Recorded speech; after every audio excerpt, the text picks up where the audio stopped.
600 का लगा लीजिए स्टॉप लॉस। Okay ma'am. बहुत दिक्कत। अच्छा कोमल मैम, अगला सवाल आप ही पूछ लीजिए, शुरू आपसे करता हूँ, बताइए। सर पेटीएम में भी अप्लाई करा था, आईपीओ लिया था और वो भी लॉस। एज एम बिगिनर तो स्टार्टिंग में ही दोनों लॉस हुए। ऐसा नहीं है, टाटा मोटर्स और भी मैंने बेल और बेल के लिए थे, उसमें प्रॉफिट हुआ है, बट ये दोनों ने मुझे बहुत लॉस दिया है। ना पेटीएम में आप कहाँ, आधी दुनिया को लदा ले गया। खैर आईपीओ का भाव ही नहीं मिला कभी स्क्रीन पे जिस भाव पे दिया गया था। अब मेरे को इसको होल्ड करना है या सोल्ड कर दूं सर? भाई आज तक अब बेच के भी क्या, 2050 का शायद इशू प्राइस था, मुझे याद पड़ता है 1950 तक लिस्ट हुआ था, है ना, 2000 के ऊपर का इशू प्राइस था।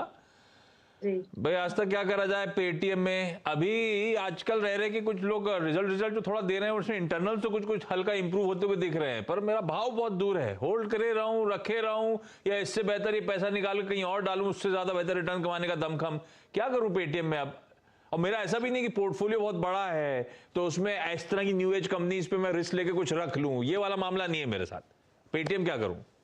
देखिए मैम, एक चीज मैं आपको बताती हूँ, इसमें लॉसेस थे तो हमेशा ध्यान रखना है कि लॉसेस वाली कंपनी हो वहां तक दूरी रहिए, क्योंकि जब तक वो प्रॉफिट नहीं दिखाती मार्केट को पसंद नहीं आती। उस टाइम एक अलग यूफोरिया चल रहा था क्योंकि उस टाइम बहुत ज्यादा लिक्विडिटी थी मार्केट के अंदर और सब तरह से बैंक्स यहाँ पे पैसा झोंक रहे थे, तो जो भी आईपीओ आ रहा था वो निकल रहा था। उसी वजह से पेटीएम का भी एक तरह से हो सकता है काफी लोगों ने उसमें अप्लाई किया हो, लेकिन लॉसेस अभी भी हैं। ऑल्दो ये लॉस कम कर रहे हैं लेकिन अभी तक गया नहीं है पूरा का पूरा पीएनएल स्टेटमेंट से। तो जब तक इनकी परफॉर्मेंस पूरी अच्छी तरह से पॉजिटिव नहीं होती, एक ओवरहैंग लगा ही रहेगा। तो अब अगर हमें वेट करना है तो होल्ड करिए, लेकिन अभी जो ये स्टॉक यहाँ पे चार्टिकली दिख रहा है वो तो मेरे हिसाब से वीक ही दिख रहा है। मेरे हिसाब से 570 का एक लेवल है, उसको अगर इसने क्रॉस किया, टू बी वेरी प्रिसाइज 550 में ज्यादा अच्छा मानूंगी स्टॉप लॉस, तो फिर दिक्कत ज्यादा है। अब अपने को उतना तक रुकना है तो रुकिए, नहीं तो मैम इसमें भी एक बार एग्जिट करिए, क्योंकि जब तक प्रॉफिट नहीं आएगा हमें इंतजार ही करते रहना पड़ेगा, क्योंकि परफॉर्मेंस बहुत ज्यादा सॉलिड होगी नहीं। मे भी थोड़ा बहुत ऊपर नीचे हो जाए, कभी कोई पॉजिटिव न्यूज आ जाए, लेकिन फंडामेंटल जब तक इंटैक्ट नहीं होते तब तक दिक्कत रहती है स्टॉक में। पेशेंस को टेस्ट करेगा इसका मतलब ये स्टॉक। सुषमा मैम, अगला सवाल जीआर इंफ्रा के बाद जो ज्यादा इंपॉर्टेंट।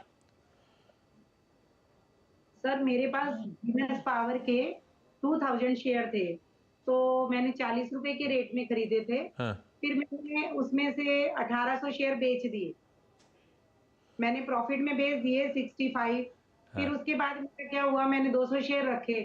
अब आगे उसका भाव शायद अभी 80-85 के करीब चल रहा है। हाँ। तो अभी क्या, अभी रखे रखो या बेच दूं? जीनस पावर आज तक 20 रुपए का मुनाफा पर शेयर हो रहा है, क्या करूं? बचा हुआ क्वांटम जो बचा है 200 शेयर निकाल दूं क्या? मेरे हिसाब से थोड़ा सा मुनाफा वसूल करिए, पर रिमेनिंग को होल्ड कर सकते हैं तो अच्छा रहेगा। स्टॉप लॉस लगेगा 76-75 के आसपास। तो कुछ तो अगर ट्रिगर भी हुआ किसी वजह से तो मुनाफे में नहीं निकलेंगे, क्योंकि खरीद लोअर लेवल की है। तो पार्शियली थोड़ा सा और मुनाफा वसूल करिए, लेकिन कुछ होल्डिंग को जरूर रखिए, क्योंकि चार्ट यहाँ पे सुधर जाएंगे अगर इसने एक बार 91-92 का लेवल क्रॉस कर दिया। तो हमें उतना तो इसमें वेट करना चाहिए। तो मेरे हिसाब से थोड़ा सा बुक करके निकलिए, रिमेनिंग को होल्ड करिए। स्टॉप लॉस रहेगा 75। प्रीति मैम, अगला सवाल समिट सिक्योरिटीज के बाद। सर मेरे पास क्वेस्टकॉर है 50 शेयर्स एट 638। लॉन्ग टर्म के लिए लिया था? लॉन्ग टर्म के लिए। दिखाइए स्टॉक डायरेक्टर साहबा। 50 शेयर लिए हुए हैं, 668, 200 रुपए के आसपास का नुकसान हो रहा है। आज तक क्या करा जाए लंबी अवधि के लिए क्वेस्ट कॉर्प? क्वेस्ट कॉर्प तो अपने काफी नीचे लो पे चल रहा है अभी, तो मेरे हिसाब से मैम इतना अच्छा नहीं लग रहा है, चार्ट्स पे भी नहीं और फंडामेंटली भी नहीं। अगर लॉट बुक करके निकलेंगे तो बेटर है, और नहीं निकल सकते और रुकना चाहते हैं, थोड़ा सा इसको वेट करना चाहते हैं इसमें, तो 410 के स्टॉप लॉस के साथ आप वेट करें। 410 का stop. Preeti ma'am, Sushma ma'am, Komal ma'am, thank you so much जुड़ने के लिए। आस्था, थैंक यू बहुत बढ़िया तरीके से सारी क्वेरी सॉल्व करने के लिए। ब्रेक ले रहा हूं, ब्रेक के उस पार बायोकॉन के डेप्यूटी सीईओ से करेंगे नतीजों पर बातचीत।